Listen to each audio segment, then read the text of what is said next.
Hi guys, स्वागत है आपका मेरे इस यूट्यूब चैनल में। मैं हूँ इस चैनल की होस्ट जिसका नाम है दिल से दिल तक। चैनल न्यू है तो स्टोरी को सपोर्ट कीजिए और अगर आपको स्टोरी पसंद आए तो शेयर कीजिए अपने दोस्तों के साथ। शुरू करते हैं स्टोरी जिसका नाम है एक ख्वाहिश। इस कहानी के पिछले पार्ट में हमने ये देखा था कि साइली जाती है अंजलि के बेंच के पास और वहाँ ऑइलमेंट रखती है। आगे बढ़ते हैं तो अंजलि उसे बड़ी सवाल भरी नज़रों से देखती है और ये नज़रें साहिली समझ जाती है कि वो क्या कहना चाहती है। साहिली भी उसी अंदाज में उसकी आईब्रो को हल्का सा ऊपर करते हुए इशारे में कहती है कि क्या। तो अंजलि बोलती कि ये ऑइलमेंट किस लिए। साहिली बोलती है तुम्हारे लिए। तो अंजलि बोलती कि तुमने लाई। तो साहिली बोलती कि हाँ मैंने लाई, कोई और दिखाई दे रहा है यहाँ पे। अंजलि बोलती कि तुम्हें कैसे पता कि ये मुझे चाहिए। तो साहिली बोलती कि राहुल, उसने मुझे अर्ली मॉर्निंग कॉल किया था कि तू ये ऑइलमेंट लेके जाना कॉलेज में और दे देना अंजलि को। तो मैं ले आई, बस यही बात है। एंड मुझे नहीं पता था कि तुम तुम्हारे मॉम डैड से इतना डरती हो। तो अंजलि बोलती कि तुम्हें किसने बताया। साहिली एक बड़ी सी स्माइल अपने फेस पर लाती है, अंजलि की तरफ देखती है। तुम्हारे बॉयफ्रेंड ने, वो तो अभी बना है तुम्हारा बॉयफ्रेंड, पर वो मेरा भाई पिछले 10 सालों से। एंड ये ऑइलमेंट लगा लेना। तो अंजलि बोलती कि ठीक है। तो साहिली बोलती कि बस ठीक है, तुम्हारी हेल्प की है मैंने मेरे खुद के पैसे जो बचा के रखे थे उससे लाई हूँ मैं, ये तुम्हारे लिए खर्च किए हैं। और इतनी सुबह तो मेडिकल भी ओपन नहीं होते। मैंने अपने सूत्रों का सहारा लेके ये ऑइलमेंट लाई है और तुम बोल रही कि वो ठीक है। बस ठीक है, थैंक यू भी तो वर्ड है, वो भी तो बोल सकती हूँ। तो अंजलि बोलती कि ठीक है, अगर तुम्हें थैंक यू मांग रही हो तो मैं बोल देती हूँ थैंक यू। तो साहिली बोलती कि ऐसा थैंक यू मुझे नहीं चाहिए, रखो अपने पास ही। और थैंक यू मांगा नहीं जाता, थैंक यू दिया नहीं जाता, वो मन से बोला जाता है। तो ये थैंक यू तुम्हारे पास ही रखो तुम। मेरा कल का रुमाल मुझे वापस दे दो। अंजलि बोलती कि मैंने नहीं लाया। साहिली बोलती कि क्यों, मैंने कहा था ना कि जब मैं कल कॉलेज आऊँगी तो तुम मुझे वो रुमाल वापस कर दोगी। अंजलि बोलती कि हाँ बट वो कहाँ चला गया मुझे पता नहीं, शायद खो गया है मुझसे। साहिली बोलती कि कहाँ चला गया का मतलब, संभाल के रखती। अंजलि बोलती कि इसमें क्या है, मैं दूसरा दे दूँगी। साहिली बोलती कि मेरा फेवरेट था वो। अंजलि बोलती कि इतना पुराना था, वो किसी काम का भी नहीं होगा मुझे लगा, तो मैंने इतना ध्यान नहीं दिया तुम्हारी बातों पर। तो साहिली बोलती कि क्या हुआ, फ़र्क नहीं पड़ता कि चीज़ें या लोग पुराने हो या नहीं, फ़र्क तो इस बात का पड़ता है कि वो दिल के कितने करीब है। अंजलि सवाल भरी नज़रों से उसे देखती है और उसे पूछती कि किसी ने दिया था क्या तुम्हें ये, उस रुमाल के लिए इतनी बातें सुना दी। साहिली बोलती कि तुम्हें इससे मतलब, और नहीं चाहिए मुझे वो तुम्हारा दूसरा रुमाल, मेरे पास ऑलरेडी बहुत है, मुझे बस वही चाहिए था, वो मेरा फेवरेट था। एंड साहिली थोड़ा सा नाराज़ होकर वहाँ से चली जाती है। अब अंजलि अपने बैग की तरफ देखती है, उसमें से रुमाल बाहर निकालती है। हाँ वो रुमाल साहिली का है। उसे वो हाथ में लेके अपने मन में सोचती है कि क्या ये रुमाल मैं उसे दे दूँ या और थोड़ा तड़पाऊँ। थोड़ा तड़पाती हूँ। अब ऐसे ही इनके लेक्चर हो जाते हैं, ये सब लोग घर चले जाते हैं। जाते अंजलि के पास, अंजलि अपने बैग से वो साहिली का रुमाल बाहर निकालती है, उसे थोड़ी देर निहारती है और कबर्ड में रख देती है और सो जाती है। रात हो चुकी थी, डिनर वगैरह हो चुका था इन लोगों का, तो ये सो जाती है।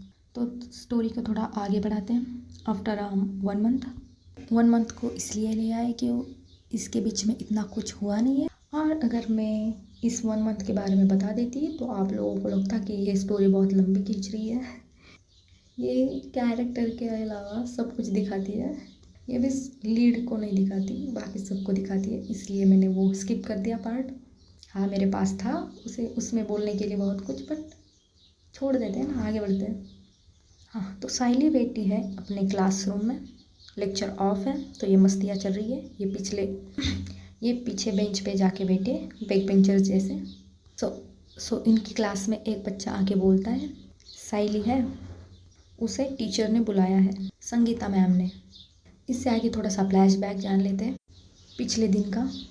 नहीं, साइली ने कुछ कांड नहीं किए, कुछ हुआ नहीं है, बस उस टीचर को कुछ फाइल्स मैनेज करनी है, इसलिए साइली को बुलाया गया है। और हर मंथ साइली उन टीचर की हेल्प करती है फाइल्स मैनेज करने के लिए, तो इस बार भी उसे बुलाया गया है। बट साइली को जाना नहीं है, उसका आज मूड नहीं है काम करने का। तो साइली ने सुबह ही उसके दोस्तों को बोल दिया है कि जब कोई क्लासरूम में आए तो तुम लोग बोल देना कि साइली आज आई नहीं है, उसकी थोड़ी तबीयत ख़राब थी।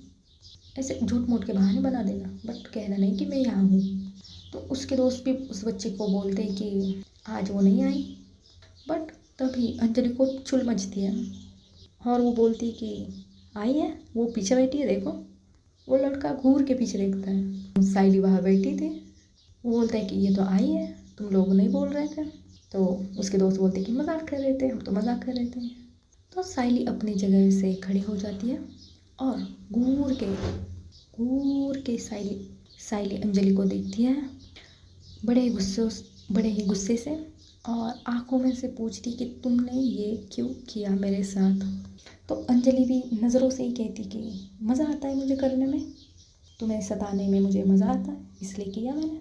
अब जाओ बच्चों, काम करो, थोड़ा काम करो, सीखो थोड़ा।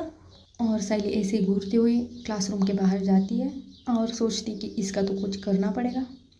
सीन शिफ्ट होता है टीचर्स रूम में। साइली टीचर्स रूम पहुंचती है, संगीता मैम को गुड मॉर्निंग विश करती है और बोलती है कि मैम, आपको एक बात बतानी थी मुझे।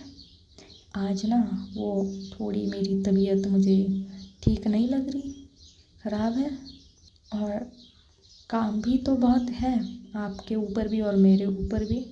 तो मैं क्या सोच रही थी कि मैं एक लड़की को जानती हूँ जिसका हैंड राइटिंग बहुत ही अच्छा है मैम, बहुत ही अच्छा, एंड आपको तो लिखना भी है ना बहुत। तो मैं ये सोच रही थी कि क्या हम उसे हेल्प के लिए बुलाएं, मतलब उसका हैंड राइटिंग मैच हो जाएगा आपसे भी अच्छा है, कह सकती हूँ मैं। मतलब आपका बुरा नहीं है, बट उसका भी अच्छा है। तो संगीता मैम बोलती है ठीक है, तुम बोल रही तो ओके, मुझे कोई प्रॉब्लम नहीं है। सो जल्दी से जाओ और बुला के लाओ उसे। साहिली बोलती कि आप खुद देख लेना मैम कि कौन है वो, हम दोनों जाके उसे बुला के लाते हैं ना। एंड अब दूसरे टीचर्स का भी लेक्चर स्टार्ट हो चुका होगा मैम। मुझे लगता है कि वो अलाउड नहीं करेंगे, आई थिंक सो कि संकेत सर का लेक्चर है, और आपको तो पता है वो एसपी की टीचर है, तो वो जाने नहीं देते बच्चों को बाहर जब उनकी क्लास चल रही हो। और अगर मैं जाऊंगी तो वो मुझे वहाँ रोक लेंगे और मैं वहाँ फंस जाऊंगी। तो आप चलिए मेरे साथ, हम ले आते हैं उसे। तो मैम बोलती कि ठीक है चलो। मैम और साहिली जाते क्लासरूम में, मतलब एंटर नहीं किए थे अभी। तो मैम क्लासरूम में एंटर करती है, साहिली बाहर खड़ी है। मैम संकेत सर से बोलती है, सर मुझे एक आपकी हेल्प चाहिए, क्या आप आपका एक स्टूडेंट मुझे दे दोगे? आज थोड़ा सा पेंडिंग काम बचा है ऑफिस का, तो वो मुझे आज चाहिए। तो संकेत सर भी बोलती कि कौन सा स्टूडेंट चाहिए आपको, इस क्लास में है जो आपकी हेल्प कर सके? मैम बोलती कि हाँ है, आप ही की क्लास में है। संकेत सर बोलते कि ठीक है, तो कौन है वो? सो मैम साहिली को अंदर बुलाती है और बोलती कि बताओ कौन है वो। और साहिली जाती है क्लासरूम में और जाके अंजलि के रो के सामने खड़ी हो जाती है और बोलती कि उंगली दिखा के बोलती कि यही वो। और मन में बोलती कि बच्चों, तुमने मुझे फंसाया था ना, मेरे मज़े ले रही थी ना तुम। सॉरी ये बैकग्राउंड साउंड के लिए, वो मेरे घर के पास ही कंस्ट्रक्शन चल रहा है तो उसका आवाज़ आपको आएगा, सॉरी फॉर दैट। इसमें मेरी गलती नहीं है, इसमें उनकी गलती है, उन्होंने आज काम शुरू किया है। मतलब काम तो बहुत पहले से ही शुरू किया था, बट अब वर्कर आएंगे तो डिस्टर्ब होगा आपको, तो उस आवाज़ से ध्यान हटा के आप मेरी आवाज़ पर ध्यान दीजिए। तो कहाँ थे हम? और मन में बोलती है कि बच्चों, तुमने मुझे फंसाया था ना, अब ये काम मैं अकेले कैसे करूँ? अब आना तो तुम्हें भी पड़ेगा। देखो कैसे काम करवाती हूँ तुमसे। और साहिली बोलती कि मैम यही है वो अंजलि, इसकी हैंड राइटिंग बहुत अच्छी है मैम। और अंजलि के बेंच के पास जाती है, उसकी नोटबुक उठाती है और टीचर को दिखाने लगती है, देखिए देखिए कितनी खूबसूरत हैंड राइटिंग है इसकी। मैम भी बोलती कि हाँ हैंड राइटिंग तो बहुत अच्छी है तुम्हारी, तुमने मुझे अगर पहले ही बता दिया होता तो इससे मैं सारा हैंडवर्क करवा लेती मेरा। अंजलि कंफ्यूज नज़रों से मैम की तरफ और साहिली की तरफ देख रही है। तो साहिली अंजलि को बोलती कि चलो जल्दी काम करना है हमें, चलो चलो, और अगर काम में देरी हो जाएगी तो हमें घर जाने में भी लेट हो जाएगा, तो चलो जल्दी। सो मैम बोलती कि चलो तुम दोनों, और अंजलि उठती है अपनी जगह से और जाने लगते हैं। तो ये दोनों चलते हैं कॉरिडोर में, आगे मैम चल रही है, पीछे ये दोनों चल रहे हैं। अंजलि साहिली से धीमी आवाज़ में बोलती कि ये क्या है? साहिली बोलती कि क्या क्या क्या है, चलो तुम, मैम ने बुलाया है। अंजलि बोलती है कि ये तुमने किया है ना? साहिली बोलती जी हाँ बिल्कुल सही सोचा है, मुझसे पंगे लिए जा रहे थे तो मैं भी क्यों पीछे हटूँ फिर, मुझे भी आता है ईंट का जवाब कैसे पत्थर से दिया जाता है। तो आगे बढ़ो और देखो अब मैं तुमसे कैसे काम करवाती हूँ, अब तो तुम गई बेटा मेरे हाथों से।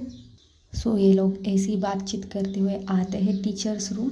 साइली जाती है दूसरे टेबल के पास और चेयर पीछे खींचती है और अंजलि को बोलती कि बैठो यहाँ पर। अंजलि को ये थोड़ा सा अजीब लगता है कि ये बाहर कुछ और बोल रही थी, अंदर कुछ और कर रही है, ये हो क्या रहा है। साइली बोलती कि देख क्या रही हो, अ- आओ जल्दी बैठो, काम भी तो बहुत पड़ा है और टाइम भी नहीं है हमारे पास, उसमें से मेरी तबीयत भी ठीक नहीं है, तो मेरी हेल्प करने के लिए तुम्हें यहाँ बुलाया गया है, क्यों टीचर, है ना? टीचर बोलती कि हाँ बिल्कुल। साइली ये फाइल्स उसे पकड़ाओ और समझाओ कि क्या क्या काम है।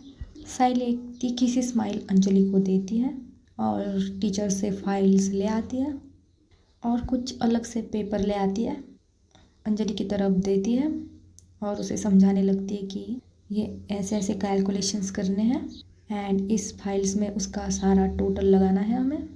और ये दूसरी फाइल्स है, इसमें सारे बच्चों के नाम हैं जो दूसरे फाइल्स में शिफ्ट करने हैं एंड बाकी बची फाइल्स का वर्क भी समझा देती है कि कैसा कैसा करना है। अंजलि मन में सोचती है कि इसने इतना काम मुझे दिया है और टाइम भी कम है मेरे पास, पर ये अकेली ये काम कैसे कर पाती, मैनेज करती इतना काम। साइली बोलती कि सोच से बाहर आइए मोहतरमा, और अगर इसमें कुछ प्रॉब्लम लगे तुम्हें ये सॉल्व करना नहीं आए तो मुझे बता देना, मैं तुम्हें समझा दूंगी कि कैसा करना है। और चली जाती है दूसरी तरफ अपना काम करने के लिए। अंजलि अपना अपना काम करती है, साइली भी अपना काम करती है। ऐसे इनका 1 घंटा बीत जाता है। साइली फुल फोकस है अपने वर्क में, सो वो अपना काम करने में बिज़ी है। अंजलि थोड़ा बोर हो चुकी है क्योंकि उसने ये कभी किया नहीं है और एक कैलकुलेशन है जो उसे आ नहीं रहा, वो 10 मिनट से ऐसे ही बैठी है कि ये कैसे करना है। सो ये करते करते ये बोर हो चुकी है कि क्या करूँ अब, अगर साइली से पूछूंगी तो ये बोलेगी कि तुम्हें इतना सा नहीं आता, और मैम से भी कैसे बोलूँ, तो वो इधर उधर देख रही है। साइली थोड़ी सी अंगड़ाई लेने के लिए थोड़ा सा ऊपर देखती है क्योंकि उसे भी थोड़ी सी नेक में पेन हो रहा है, कब से नीचे ही देखी जा रही है। तो वो ऊपर देखती है तो देखती है अंजलि के पास वो थोड़ी फ्रस्ट्रेट लग रही है। तो साइली पूछती है कि क्या हुआ। अंजलि बोलती कि कुछ नहीं। साइली बोलती तो ये मुंह सड़ा के क्यों बैठी हो इस तरह। अंजलि बोलती कि कुछ नहीं। साइली फिर पूछती कि कुछ बात होगी, बताओ, कुछ प्रॉब्लम है। तो अंजलि बोलती कि हाँ थोड़ी प्रॉब्लम है, वो सॉल्व नहीं हो रहा है मेरे से, आई डोंट नो इस पे कौन सा रूल अप्लाई होगा, मैं फाइंड आउट कर रही हूँ पर आ नहीं रहा मुझे, ये थोड़ा कंफ्यूजिंग लग रहा है मुझे। तो साइली अपनी जगह से उठती है और जाती है अंजलि के पास और जाके उसकी चेयर के पीछे खड़ी होती है। हाँ 2 ही चेयर है उस टेबल पे, अभी तक बोल सकते हैं। तो साइली वो सॉल्व करने लगती है, थोड़ा सा झुककर। नहीं, यहाँ कोई मोमेंट नहीं बनता इनका। साइली बस उस पर फोकस कर रही है कि ये कैसे सॉल्व किया जाए, और अंजलि भी देख रही है कि ये कैसा सॉल्व कर रही है अपने पूरे फोकस के साथ। तो इनमें यहाँ कोई सीन नहीं होता, और ऐसा ही ये सॉल्व हो जाता है। साइली जाती है अपनी जगह पे बैठ जाती है, क्योंकि उसे भी उसका काम करना है। साइली फिर से अपने काम में फोकस, और अंजलि भी अपने काम में फोकस है। अंजलि सोचती कि कितनी इजीली इसने कर दिया, मैंने तो इतना टाइम लगाया था। और ख्यालों से बाहर आते बोलते चलो छोड़ो, मुझे क्या करना है। ऐसे ही इनके 2 घंटे बीत जाते हैं। अब अंजलि फाइल्स में some documents and papers adjust कर रही है। साइली भी उसकी फाइल्स में इंडेक्स के हिसाब से उसके वो डॉक्यूमेंट्स और पेपर से वो फिक्स कर रही है। अंजलि अब सोचती है कि ये तो बोल रही थी कि मैं तुमसे बहुत काम करवाऊंगी, बट मुझसे ज़्यादा काम तो इसने किया है। ये है क्या लड़की, मतलब इसे समझना मुश्किल है ना, नामुमकिन है। दिखाती कुछ और है, बोलती कुछ और है, जताती कुछ और है। ये अलग ही पीस है। ये सोचते सोचते वो फाइल्स को फिक्स कर रही थी। वो फाइल्स पर ध्यान नहीं दे रही थी इतना। जो फाइल का पिन होता है, आई डोंट नो उसे क्या बोलते, शायद से क्लिप बोलते होंगे। हाँ, मेरे यहाँ तो क्लिप ही बोलते हैं शायद उसे। तो वो लगाते लगाते उसके इंडेक्स फिंगर एंड थंब में कट लग जाता है, और वो ज़ोर से सिसकते हुए बोलती है आउच। तो साइली एंड मैम की नज़र इस पे जाती है, एंड साइली देखती है कि अंजलि की फिंगर से ब्लड आ रहा है। तो वो भाग के जाती है लाइब्रेरी में, क्योंकि लाइब्रेरी में रखा है फर्स्ट एड बॉक्स। वो वहाँ जाती है, वहाँ से जल्दी से भागते हुए लाती है। हाँफते हाँफते बोलती कि बैठो यहाँ टेबल पर। तो अंजलि बैठती है टेबल पर, और साइली खड़ी है उसके सामने। सो साइली धीरे धीरे से उसकी उंगलियों पर फूंक मार रही है। अंजलि बड़े ही प्यार से देख रही है कि कितना केयर कर रही है। वो कॉटन से उसकी उंगलियों पे थोड़ा हल्के हल्के से वो साफ़ कर रही है, ब्लड आ रहा है जो। अंजलि उसे देख के बोलती कि क्या मैं कुछ पूछ सकती हूँ तुमसे। साइली बोलती कि हाँ, क्या बोल रही हो, दर्द हो रहा है। अंजलि बोलती नहीं, एक बात थी पूछनी तुमसे। साइली बोलती कि पूछो, क्या पूछना चाहती हो। तो अंजलि बोलती कि क्या वो रुमाल उस नोट वाले इंसान ने दिया था तुम्हें उस दिन, जो तुमने मुझे दिया था। और साइली के हाथ वही थम जाते हैं। मिलते हैं अगले एपिसोड में। बने रहें हमारे साथ, बने रहें स्टोरी के साथ, सुनते रहें हमारी स्टोरी। मुझे कमेंट में बताइए कि आपको स्टोरी कैसी लग रही है। डू सब्सक्राइब इस छोटे से चैनल को। तब तक के लिए अलविदा दोस्तों।